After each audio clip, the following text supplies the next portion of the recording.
Hey everyone, welcome to week 4 of distance learning. By now, you have finished reading The Book Thief, so we're going to sort of wrap up the unit this week. First of all, just know that we will have a final discussion of The Book Thief at 2:30 today on Google Meet. Got a lot of questions around that to talk about, and I'm sure you have some as well.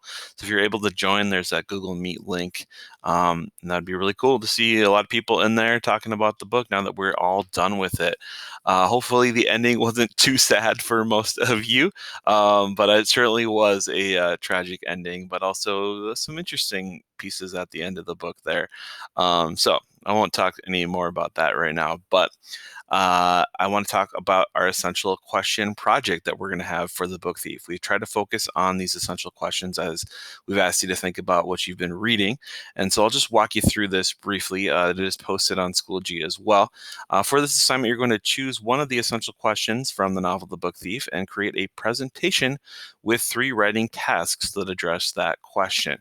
So the essential questions are, again, listed below here. If you need to see them again, you can change the question that you maybe want to focus on from what you thought earlier if you want.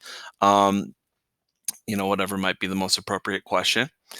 And your steps will be to just pick one of those questions and then write one piece that addresses the question and also connects to the novel. So maybe you want to include an extra chapter that was missing in the novel, or maybe a missing scene that we didn't get to see, or there's a lot of creative avenues you can explore with this, but it connects to the book and it connects to the novel.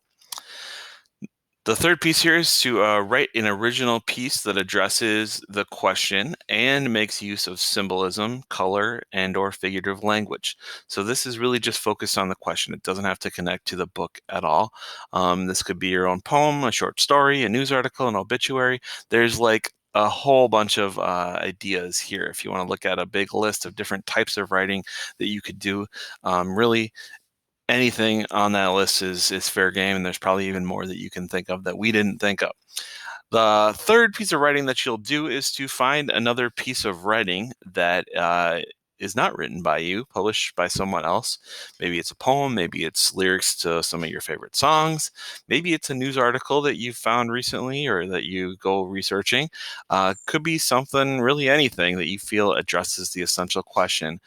And the writing that you'll do with that then is that you're going to explain how or why it connects to that essential question. So try to go into detail. How does that really help to explore that question or answer that question or address that question? And that's just kind of a little explanatory, I guess, paragraph that you'll be writing along with that.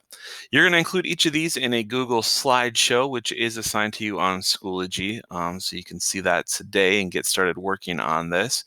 And then you're going to, next class, present your final slideshow through Flipgrid. I'll have the link to you on Wednesday for Flipgrid.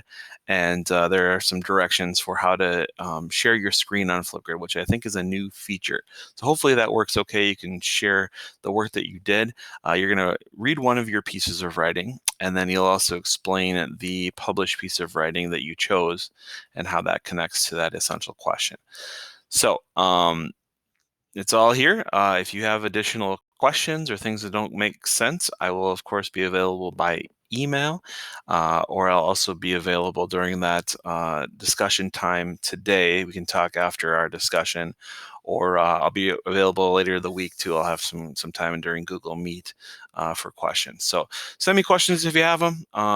I'm happy to help you along with this, but this should be a nice way to cap our unit and to think about some of these essential questions in some detail with some writing. Again, Wednesday's class will just be more work time and then posting to the Flipgrid, which I'd like you to do by Friday at 5 o'clock. So with that, I will stop things here and good luck.